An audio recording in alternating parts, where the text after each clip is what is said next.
আজি এই 22 নম্বৰ ককলাবাৰীৰ পৰিষদীয় সমষ্টিত আমাৰ যি নেকি গণসুৰক্ষা পাৰ্টি আৰু অবৰ সুৰক্ষা পাৰ্টিৰ ফালৰ পৰা আজি যি নেকি আমি গণসমাৱেশ আয়োজন কৰি আছো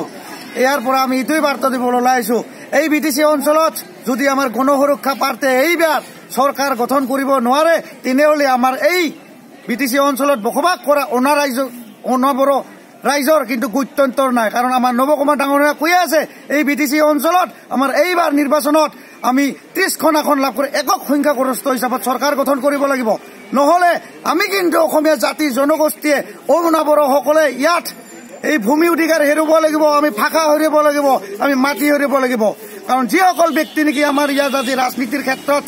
এই ৰাজনীতিক আসনখনকে ধাবলৈ মিলিছে হি ইউপিপিএলে হওক বা বিপিএফে হওক তেওঁলোক এই বিটিআৰ চুক্তি স্বাক্ষৰকাৰী ব্যক্তি যি নেকি আমাৰ অসমীয়া জাতি জনগোষ্ঠীক ধ্বংসকাৰী চুক্তি ধ্বংসকাৰী দলিল আৰু এই দলিলখন আমি কেতিয়াও কাৰ্যকৰী হ'বলৈ নিদিও আৰু কাৰ্যকৰী হ'বলৈ নিদিলে হলে আমি সকলোৱে একগোট হ'ব লাগিব আৰু একগোট হৈ যেনেকৈ আহিব লগা আমাৰ 7 তাৰিখে টৰ্চ লাইটত সকলোৱে ভোট প্ৰদান কৰিব লাগিব আৰু আমি যেনেকৈ 12 তাৰিখে ৰিজাল্ট দিব সকলোৱে হল উল্লাস কৰি আমি সকলোৱে বিজয় উৎসৱ পালন কৰিব নহলে আমাৰ যি নেকি বিটিআৰ চুক্তি স্বাক্ষৰকাৰী ব্যক্তিসকল আছে যেনেকৈ 4.7ত উল্লেখ কৰা আছে যেনেকৈ হাঁহ কুকুৰা পালন ছাগলী পালন গাহৰি পালন অকল বড়ো নিবুনা যুৱক যুৱতীকহে দিব কিন্তু আমাৰ ডেকাসকলক কি দিব আৰু নেকি বিটিআৰ চুক্তিত লেখা আছে 7.2ত যেনেকৈ চৰকাৰী ভূমি আছে খাস ভূমি আছে বা একচনীয়া ভূমি আছে এই সকলোবিলাক কিন্তু তেওঁলোকে দখল কৰিব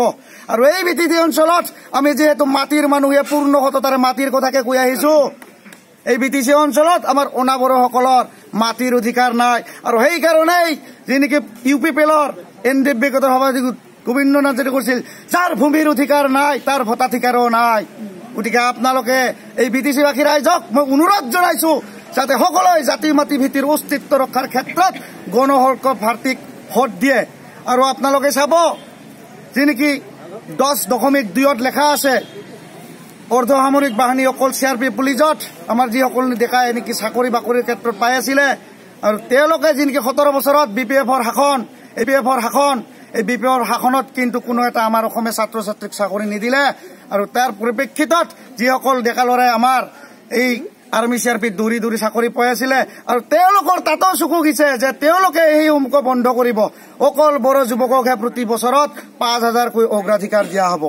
এয়াই নেকি তেওঁলোকৰ সম অধিকাৰ সম উন্নয়ন ইউপিপিএলে হওক বা বিপিএফে হওক মাতে সকলোৱে কৈ থাকে যে সম অধিকাৰ কৰিম আমি সম উন্নয়ন কৰিম আজি আপোনালোকে চাব যেনেকৈ ডাক বিভাগৰ চাকৰি ওলাইছে ইয়াৰ আগতে ওলাইছিলে অকল কি তাত বড়ো ভাষাত ইণ্টাৰভিউ দিব লাগিব আমি সুৰক্ষা সমিতিত জোৰদাৰ আন্দোলন কৰিছিলো তাৰ পৰিপ্ৰেক্ষিতত কিন্তু সেইবিলাক বন্ধ হৈ গৈছিলে আৰু পুনৰবাৰ এই পষ্টেল আমাৰ ডাক বিভাগত সেই একেটাই বোলে অকল বড়ো মিডিয়ামৰ খিনি বড়ো ভাষাৰ খিনি পষ্টেলত ইণ্টাৰভিউ দিব পাৰিব অহা 29 তাৰিখ না 30 তাৰিখে এইসমূহ লাষ্ট ডেট এই প্ৰবলভাৱে দাবী উত্থাপন কৰি আছো যাতে তেওঁলোকৰ এই যেনেকি এককভাৱে আমাক জাপি দিয়া নীতি এই নীতিত যাতে তেওঁলোকে এইবিলাক বহিষ্কাৰ কৰে নহলে আমি কিন্তু এই অবৰ সুৰক্ষা সমিতিৰ ফালে গণতান্ত্ৰিক আন্দোলন বা আমি গঢ়ি তুলিবলৈ বাধ্য হ'ম আৰু সেইকাৰণে আপোনালোকক আহ্বান জনাইছো আপোনালোকৰ মিডিয়াৰ যোগেদি আমাৰ অবৰসকলে এই 22 নম্বৰ ককলাবাৰী পৰিষদীয় সমিতি জিকাই নহয় সমগ্ৰ বিটিসি অঞ্চলত যেনেকৈ আমি 35টাত কেণ্ডিডেট দিছো আমাৰ গণসুৰক্ষা পাৰ্টিৰ ফালৰ পৰা এই 35টাতে একক সংখ্যা হিচাপত আমি জয়লাভ কৰি আমি চৰকাৰ গঠন কৰিব লাগিব নহলে আমাৰ কিন্তু ইয়াত গত্যন্তৰ নাই গতিকে আপোনাক অনুৰোধ জনাইছো আমি অসমীয়া জাতি জনগোষ্ঠী হিচাপত আনৰ তলত বহতীয়া হৈ গোলামৰ দৰে থাকিম না নিজৰ ভৰিত থিয়া হৈ আমি অসমীয়া জাতি জনগোষ্ঠী অস্তিত্ব ৰক্ষাত হৈ থাকিম গতিকে আমি যদি এই অঞ্চলত অসমীয়াসকলে মানুহ খেদিব পাৰিছো যে আমাৰ ক্ষেত্ৰত যদি আমাৰ অসম নামৰ আই মাতৃজনীক কোনোবাই টুকুৰা টুকুৰি কৰিবলৈ আহিব তাত কিন্তু খিদাত আমিও কুণ্ঠাবোধ নকৰো আপোনাক অনুৰোধ জনাইছো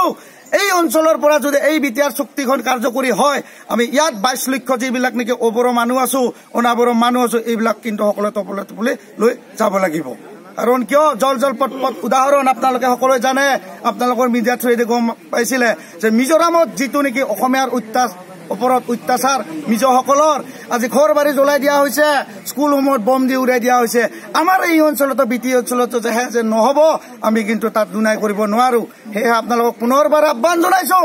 যে জাতি মাটি ভিত্তি সুৰক্ষিতৰ স্বাৰ্থত যাতে আমাৰ ল'ৰা ছোৱালীয়ে বড়ো ভাষাত স্কুল কলেজসমূহত পঢ়িব নালাগে আমাৰ যিটো বিজেপি আছে আমি গমেই পোৱা নাছিলো কিন্তু হঠাতে বিজেপিৰ আবিৰ্ভাৱ হ'ল ডিজিত